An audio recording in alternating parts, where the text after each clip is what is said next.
The camera never lies, but people sure as hell do. I learned that lesson on a Tuesday morning in October, standing in Victoria's Secret with a receipt that wasn't mine, watching my marriage crumble like a house of cards in a hurricane. The lingerie receipt was tucked between the pages of Tessa's design portfolio, black lace, size medium, purchased 3 days ago. Problem was, Tessa hadn't been home 3 days ago. She'd been on a client retreat in Aspen. Before we dive deeper into this story, I have one small request. Please subscribe, drop a like, comment, and hit that hype button to boost this channel so more people can discover these incredible Reddit stories. My name's Grant Holloway, and I'm a commercial photographer. 42 years old, decent looking if you squint, and apparently dumb enough to believe my wife's lies for the better part of 6 months. The receipt in my hand was just the cherry on top of a shit sundae I'd been pretending was chocolate ice cream. "Can I help you, sir?" The sales associate looked at me like I was lost, which wasn't far from the truth. "Yeah, I'm trying to return this." I held up the receipt. "My wife bought something, but it doesn't fit." The girl, couldn't have been older than 20, scanned the receipt and frowned. "I'm sorry, sir, but this was purchased with cash, and it's been more than 48 hours. We can only offer store credit." Store credit. Perfect. Because what I really needed was more reasons to think about my wife's underwear drawer. I walked out of the mall feeling like I'd been sucker punched by reality. My phone buzzed with a text from Tessa. "Working late tonight. Don't wait up. Love you." Love you. Right. The same way a tick loves a dog. I drove home to our house in Cherry Creek. Well, my house, since I'd paid for it with money from my photography business. Tessa's interior design firm was successful, but not buy a $500,000 house successful. That honor belonged to me and my camera. The house felt different now, like walking into a crime scene where the chalk outline was shaped like my marriage. I poured myself 3 fingers of bourbon and sat in my home office, staring at the receipt. The timestamp showed 2:47 p.m. on a Thursday. I pulled up my calendar. Thursday, October 15th. The same day Tessa had supposedly been in meetings all afternoon. My phone rang. Joel Martinez, my best friend, and the only person who could make me laugh when I wanted to punch walls. "Grant, you sound like someone pissed in your cornflakes. What's wrong?" I told him about the receipt, about the lies, about the growing suspicion that had been eating at me like acid reflux. "Jesus, man. You sure you're not overthinking this?" "Joel, she bought lingerie on a day she claimed to be in another city. I'm not overthinking anything. I'm underthinking, if anything." Okay. What do you want to do about it?" That was the million-dollar question, wasn't it? What did I want to do about it? "I want to know the truth." "The truth has a way of being ugly, brother. You sure you're ready for ugly?" I looked around my house, our house, filled with furniture Tessa had picked out, art she'd chosen, a life she'd designed around her lies. I'm already living with ugly, Joel. I just didn't know it yet. The next morning, I did what any self-respecting photographer would do. I started documenting everything. Call it professional habit or paranoid obsession, but I've always believed that pictures don't lie, even when people do. I started with Tessa's home office. She kept her work calendar on the desk, color-coded, organized, and apparently fictional. Cross-referencing her client meetings with actual business hours, I found gaps big enough to drive a truck through, or a marriage-wrecking affair. The credit card statements were next. Tessa handled our personal finances, but the business account was mine. I pulled 6 months of records and started highlighting charges that didn't make sense, restaurants I'd never been to, hotels in Denver when she claimed to be traveling, gas stations on the wrong side of town. My phone buzzed. A text from my sister-in-law, Madison. "Hey, Grant. Saw Tessa at Starbucks yesterday with that contractor guy. They looked cozy. Hope you're both doing well." Madison was Tessa's younger sister and about as sharp as a bowling ball. But she had a talent for being in the wrong place at the right time. I texted back, "Which contractor?" "Evan Cross. You know, the one who did the Henderson's kitchen? Tall, dark hair, drives that big truck." I knew Evan Cross. Tessa had recommended him to 3 different clients in the past year. Said he did excellent work. Apparently, his work extended beyond kitchen renovations. I called Joel. "I need you to do some digging for me." "What kind of digging?" "The digital kind. Phone records, social media, anything you can find on Evan Cross." Joel worked in IT security, which was a fancy way of saying he knew how to find information that people thought they'd hidden. "Grant, are you sure about this? Once you go down this road—" "I'm already on the road, Joel. I'm just trying to figure out where it leads." That evening, Tessa came home with Chinese takeout and a smile that didn't reach her eyes. "How was your day, honey?" "Productive," I said, watching her face. "Madison saw you at Starbucks yesterday." Tessa's smile flickered like a candle in the wind. "Oh, yeah. I was meeting with a client about their kitchen renovation." "Evan Cross?" "Yes, Evan. He's doing the Johnson's place. Why?" The lie came so easily, so naturally, that I almost admired her technique. Almost. "Just curious. Madison said you two looked cozy." "Madison sees romance everywhere. Remember when she thought the mailman was flirting with her?" Tessa laughed, and for a moment, I could almost believe her. Almost forget about the receipt, the credit card charges, the growing pile of evidence that my marriage was a house of cards built on quicksand. But the camera doesn't lie, and neither do credit card statements. "I'm going to work in my office for a while," I said. "Don't stay up too late." She kissed my cheek, and I smelled cologne that wasn't mine. In my office, I opened my laptop and started going through Tessa's social media. She wasn't stupid enough to post pictures with Evan, but she was human enough to leave digital breadcrumbs, check-ins at restaurants that matched the credit card charges, photos from work events that looked suspiciously like dates. My phone buzzed with a text from Joel. "Found something. Can't talk about it over the phone. Meet me tomorrow for lunch." I stared at the phone, knowing that whatever Joel had found would change everything. The smart thing would be to delete his message, pretend I'd never seen the receipt, and go back to living in blissful ignorance. But I've never been accused of being smart. Joel chose Murphy's Pub for our meeting, a dive bar that served decent burgers and minded its own business. He was already there when I arrived, nursing a beer and looking like he'd rather be anywhere else. "You're not going to like this," he said without preamble. "I already don't like it. Show me what you found."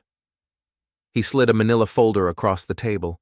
Inside were printouts of phone records, social media screenshots, and what looked like surveillance photos.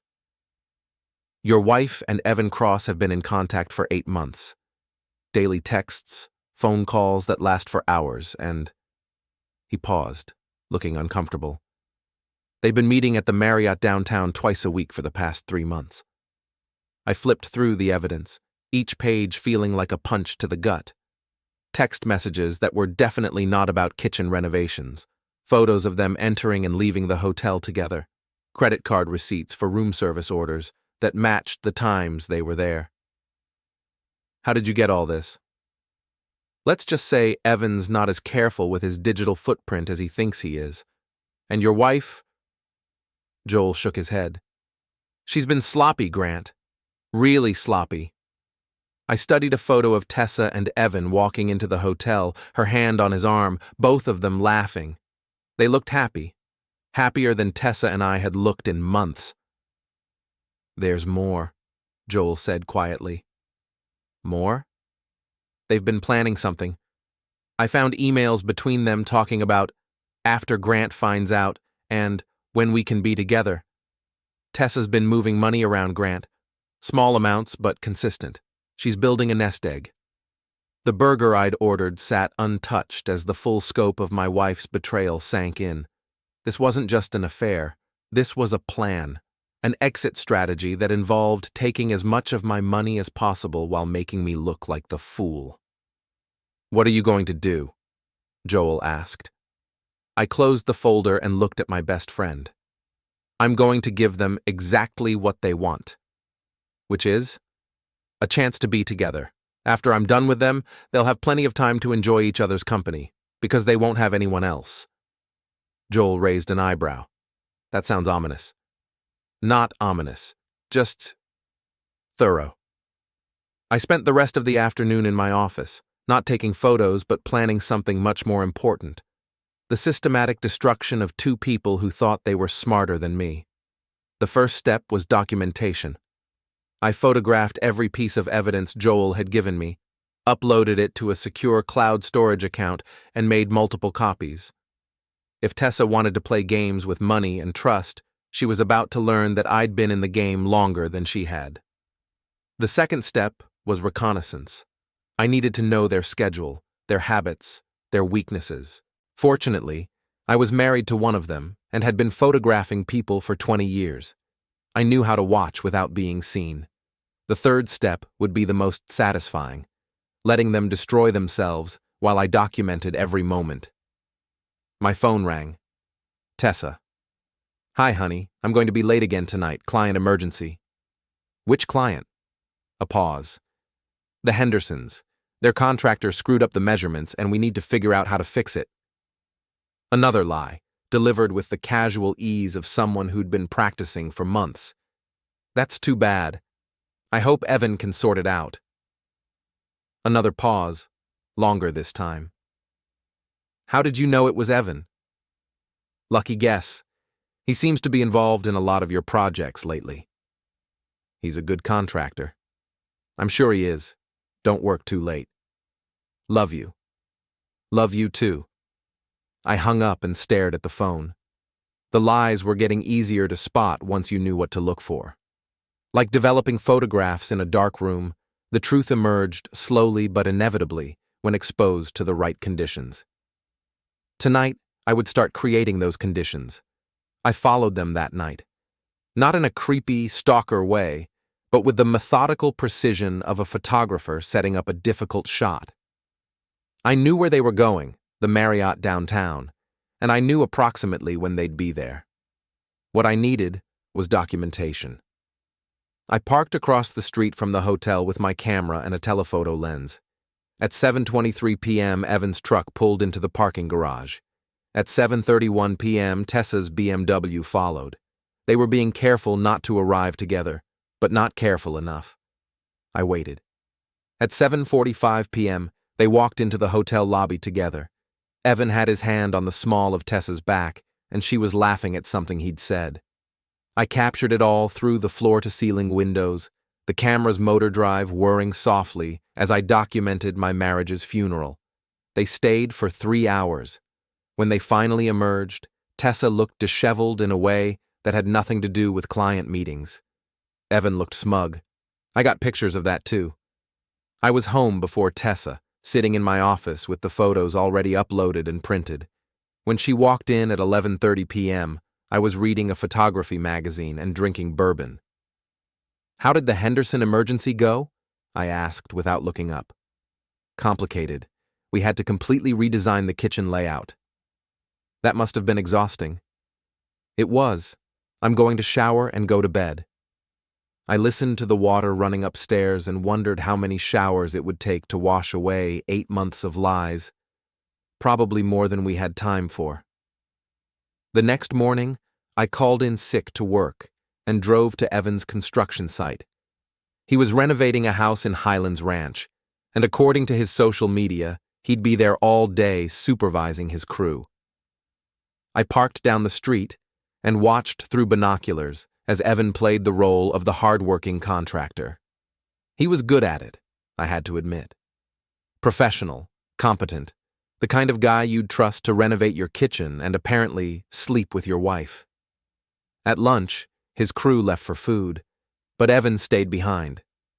Perfect. I walked up to the house like I belonged there, camera bag slung over my shoulder. Evan Cross? He looked up from the blueprints he was studying. Yeah, that's me. You are? Grant Holloway. I think you know my wife, Tessa. The color drained from his face like water from a broken dam. To his credit, he didn't run, but I could see him calculating distances to his truck. "Oh, hey Grant. Yeah, Tessa's mentioned you. Great photographer, right?" "I like to think so. I'm actually here about some photos." I pulled out my camera and showed him the LCD screen. The image of him and Tessa entering the hotel was crystal clear, even in the bright sunlight. Interesting composition, don't you think? The way the light hits her face, the intimate body language, really captures the moment. Evan stared at the photo like it might bite him. "Look, Grant, I can explain." "No need. The photo explains everything. But I'm curious about something. How long have you been renovating my wife?" "It's not what you think. It's exactly what I think. The question is, what are we going to do about it?" Evan straightened up, trying to reclaim some authority. "What do you want?" "I want you to understand something. You think you're taking my wife, but you're actually taking my problem. Tessa's expensive, high maintenance, and apparently has flexible morals. Congratulations." He looked confused, like this wasn't going according to whatever script he'd imagined. "But here's the thing," I continued. "I don't like being lied to, and I really don't like being stolen from. So we're going to play a little game." "What kind of game?" I smiled and took another photo of his face. The fear in his eyes was beautifully lit. "The kind where I win." I didn't go home that night. Instead, I checked into a hotel and started making phone calls. The first call was to Rachel Kim, a divorce attorney Joel had recommended. She was expensive, ruthless, and had a reputation for leaving opposing parties financially and emotionally devastated. "Mr. Holloway, I've reviewed the evidence you sent over. This is quite comprehensive." "I'm thorough." "Yes, you are. The good news is that Colorado is a no-fault divorce state, but adultery can still impact asset division, especially when there's evidence of financial misconduct." "What kind of impact?" "The kind that leaves your wife wishing she'd been more careful with other people's money." The second call was to my accountant. I needed to understand exactly how much money Tessa had access to and how quickly I could limit that access. The third call was to my insurance agent. If Tessa thought she was going to walk away with half of everything, she was about to learn that everything was less than she thought. By midnight, I had a plan. It was elegant in its simplicity and devastating in its thoroughness. Tessa and Evan wanted to be together. I was going to make sure they got exactly what they wanted, along with everything that came with it. The next morning, I went home to find Tessa in the kitchen, making coffee like nothing had changed. "You're up early," she said. "Couldn't sleep. I kept thinking about us." She looked nervous. "What about us?" "About how we've grown apart. About how we never talk anymore. About how you're always working late. Grant, I think we should go to counseling." The coffee mug slipped from her hands and shattered on the tile floor. "Counseling?" "Yeah. I think we need help communicating. I feel like you're keeping things from me." Tessa knelt to clean up the coffee, her hands shaking slightly. "I'm not keeping anything from you." "Then you won't mind if we see a counselor. I already made an appointment for Thursday." "Thursday?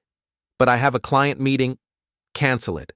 Our marriage is more important than work, don't you think?" She looked trapped, which was exactly how I wanted her to feel. "Of course. You're right. I'll cancel my meeting." I helped her clean up the coffee, noting how she flinched when our hands accidentally touched. Guilt was a powerful thing. It made people sloppy, reactive, prone to mistakes, and I was counting on Tessa making a lot of mistakes. That afternoon, while Tessa was at her office, I paid a visit to Evan's wife, Linda. She worked at a veterinary clinic in Littleton, and according to social media, she had no idea her husband was renovating other people's marriages. I walked into the clinic with a manila envelope and a heavy heart. Not heavy because of what I was about to do, but heavy because Linda Cross was about to learn what I'd learned, that the person you trust most is sometimes the person you should trust least. "Mrs. Cross, I'm Grant Holloway. I think we need to talk about your husband." Linda was a small woman with kind eyes and laugh lines that suggested she smiled often. She wouldn't be smiling after our conversation. Is Evan okay? Has something happened? Something's been happening for 8 months. I think you should see these photos. I showed her the pictures of Evan and Tessa at the hotel, the text messages, the evidence of their affair. Linda's face went through the same progression I'd experienced. Confusion, denial, anger, and finally, a cold fury that made her seem twice as tall. That bastard, she whispered. I'm sorry you had to find out this way. How long have you known? A few days. I wanted to make sure before I said anything. Linda stared at the photos like she was memorizing them. What are you going to do? I'm going to give them what they want. But first, I thought you should know. You deserve better than this. So do you. We sat in silence for a moment. Two people who'd been betrayed by the people they'd trusted most. Thank you for telling me, Linda said finally. Thank you for listening. I left the clinic knowing that Evan's world was about to get very complicated. Linda Cross didn't strike me as the type of woman who would suffer infidelity quietly. By the time I got home, Tessa was already there, pacing in the living room like a caged animal. We need to talk, she said. About what? About us. About things. I sat down and looked at my wife, really looked at her, for the first time in months. She was beautiful, successful, intelligent, and a pathological liar. What things, Tessa? I think maybe we should take a break. There it was, the exit strategy Joel had warned me about. A break from what? From each other. From this marriage. I think we both need some space to figure out what we want. And what do you want? She couldn't meet my eyes. I want to be happy. And you're not happy with me? I don't know anymore. I nodded slowly, like I was considering her words. Okay. Okay. If that's what you want, then okay. We can take a break. She looked surprised, like she'd expected me to fight harder for a marriage she'd already abandoned. I'll stay at my sister's for a while, she said. That's probably best. She went upstairs to pack, and I sat in the living room, listening to her move around our bedroom. When she came back down with 2 suitcases, she paused at the door. Grant? Yeah? I'm sorry. For what? For this. For us not working out. I smiled at her, the same smile I'd given her on our wedding day. Don't apologize for being who you are, Tessa. I'm just sorry it took me so long to see it. She left without another word, and I was alone in the house we'd shared for 5 years. But for the first time in months, I didn't feel lonely. I felt free. The counseling appointment was scheduled for Thursday at 2 p.m. At 1:45 p.m., I sat in Dr. Sarah Mitchell's waiting room, reading a magazine and checking my watch. Tessa was late, which wasn't surprising since she had no intention of showing up. At 2:15 p.m., my phone buzzed with a text. Can't make it. Emergency at work. So sorry. I showed the text to Dr. Mitchell and explained the situation.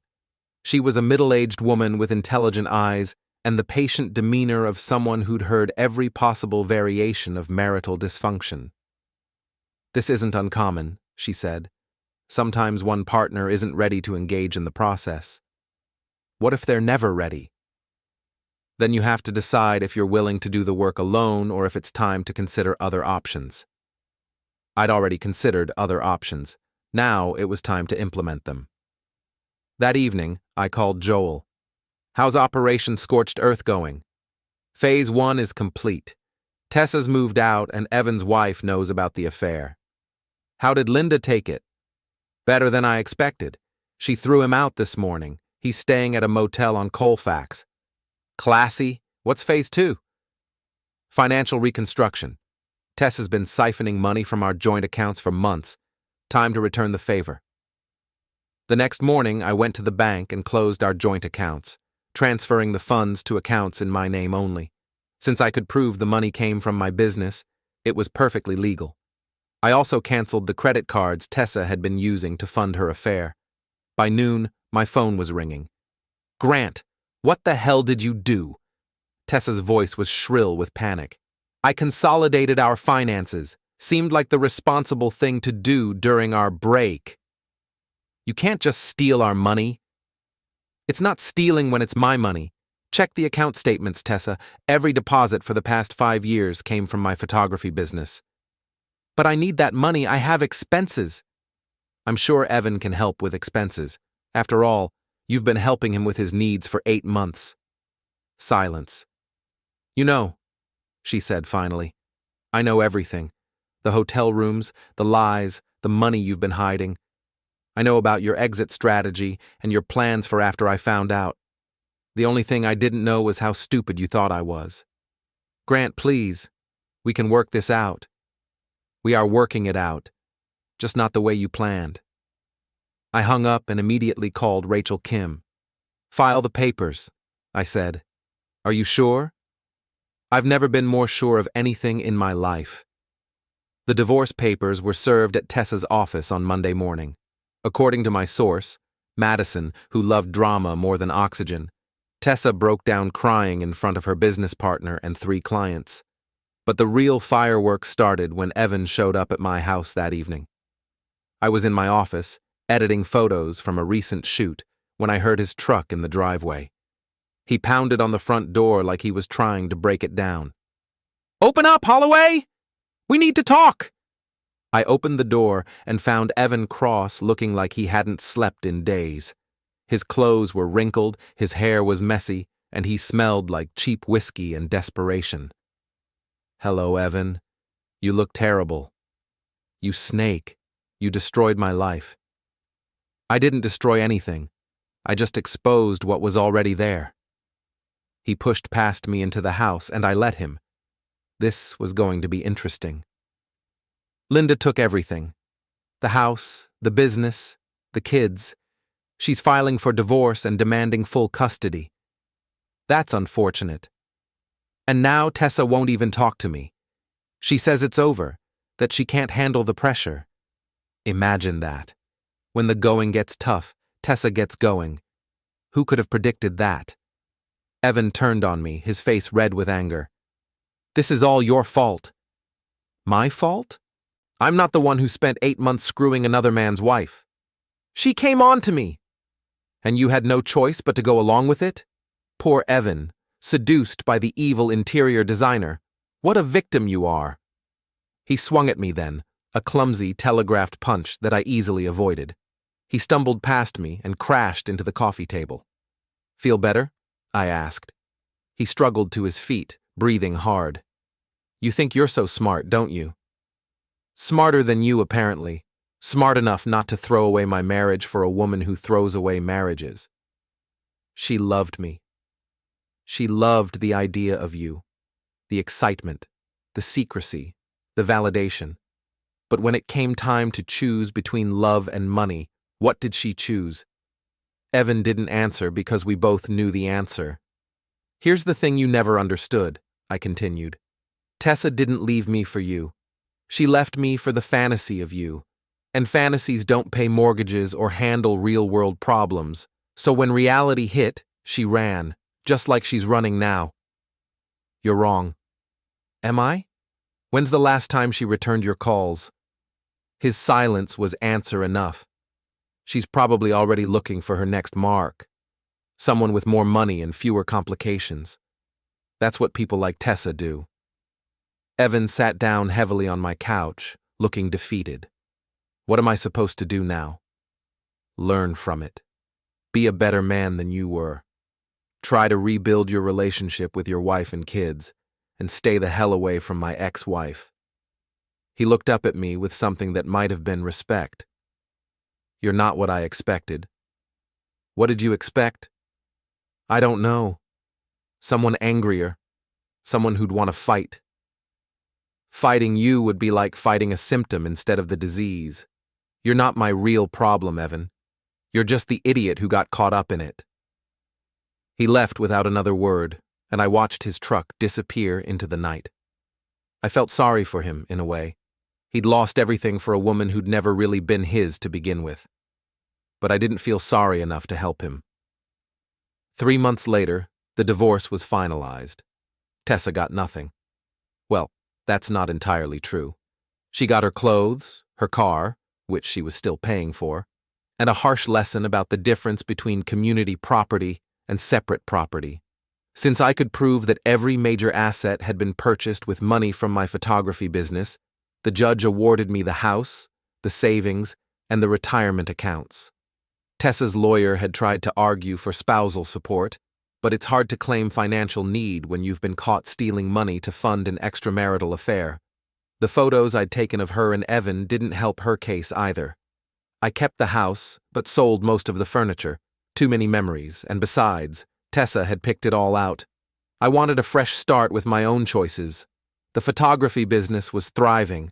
Apparently, being a single man with a reputation for discretion made me popular with clients going through their own marital difficulties. I'd become the photographer of choice for divorce documentation, which was ironic, but lucrative. Joel stopped by one evening while I was setting up my new home office. "You seem happy," he said. "I am happy. For the first time in months, I feel like myself again." "Any word from Tessa?" "She moved to California last month. Apparently she's finding herself in San Diego." "And Evan?"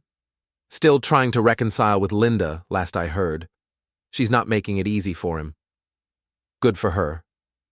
We sat in comfortable silence for a while, drinking beer and watching the sun set over the mountains. "You know what the funny thing is?" I said. "What's that?" "I should thank them." "Thank them?" "They did me a favor. I was sleepwalking through my marriage, accepting lies because the truth was inconvenient. They forced me to wake up." That's a very Zen way of looking at it. I prefer to think of it as practical. Holding on to anger would just give them power over me, and they've had enough of that already. My phone buzzed with a text from an unknown number. "Grant, this is Tessa. I know you probably don't want to hear from me, but I wanted to say I'm sorry for everything. You deserved better." I showed the text to Joel. "You going to respond?" I deleted the message without replying. Some conversations are over before they start. 6 months after the divorce, I ran into Madison at a coffee shop. She looked uncomfortable when she saw me, like she expected me to be angry about her role in the whole mess. "Grant, hi. How are you?" "I'm doing well, Madison. How's Tessa?" "She's struggling. The move to California didn't work out. She's back in Denver, living with my parents." "I'm sorry to hear that." "Are you? Sorry, I mean." I considered the question. "I'm sorry she's having a hard time. I'm not sorry about the divorce." "She asks about you sometimes." "What do you tell her?" "That you're doing well, that you seem happy." "I am happy." Madison nodded, looking sad. "She really messed up, didn't she?" "We both made mistakes. Hers were just more expensive." I left the coffee shop feeling lighter somehow. The last chapter of my marriage was finally closed, and I was ready to start writing new ones. That evening, I was in my darkroom, developing photos from a recent wedding shoot, when I realized something profound. I'd spent so much energy documenting other people's happiness that I'd forgotten to create my own. But that was changing. The photos emerging in the developer showed a young couple on their wedding day, looking at each other like they were the only two people in the world. Their love was real, honest, uncomplicated by lies or hidden agendas. I'd forgotten what that looked like. As I hung the photos to dry, I made a promise to myself. The next time I found love, I'd make sure it was the kind worth photographing, the kind that could survive in the harsh light of truth. Because the camera never lies, and neither should the people we love. 2 years later, I met Sarah at a gallery opening. She was an art teacher, recently divorced, with a laugh that made me remember why I'd believed in love in the first place. We talked for hours about art, life, and the courage it takes to start over. When I told her about my divorce, she nodded with the understanding of someone who'd been through her own betrayal. "The hardest part," she said, "is learning to trust again." The hardest part, I replied, is learning to trust yourself again. We've been together for 8 months now, and I've never been happier. Sarah knows about my past, about the photos and the lies, and the systematic destruction of two people who thought they were smarter than they were. Do you ever regret how you handled it? She asked me once. No. They made their choices, and I made mine. The difference is, I can live with mine. Last week, Joel told me that Evan and Linda had reconciled. They were in counseling, working through their issues, trying to rebuild what had been broken. Good for them, I said, and meant it. And Tessa? What about her? Aren't you curious? I thought about it for a moment. No. Curiosity implies interest, and I'm not interested in people who lie for a living. This morning, I got a wedding invitation in the mail. Linda Cross was getting remarried, not to Evan, but to someone new. Someone who, according to the return address, made her happy enough to try again. I smiled and put the invitation on my refrigerator. Good for Linda. She deserved happiness after what she'd been through. As I write this, Sarah is in the kitchen making dinner, humming something I don't recognize. The sound makes me smile because it's honest, unguarded, real. The camera never lies, but people don't have to either. Sometimes they choose to, and sometimes they pay the price for that choice. But sometimes, if you're lucky and patient and willing to believe in second chances, you find someone who tells the truth, even when it's difficult. Especially when it's difficult. I learned a lot from my marriage to Tessa. I learned that love without trust is just elaborate self-deception. I learned that people will show you who they are if you're willing to see it. And I learned that sometimes the best revenge is simply living well. Tessa and Evan wanted to destroy my life to build theirs. Instead, they destroyed their own lives and gave me the chance to build something better. In the end, that's the most beautiful irony of all.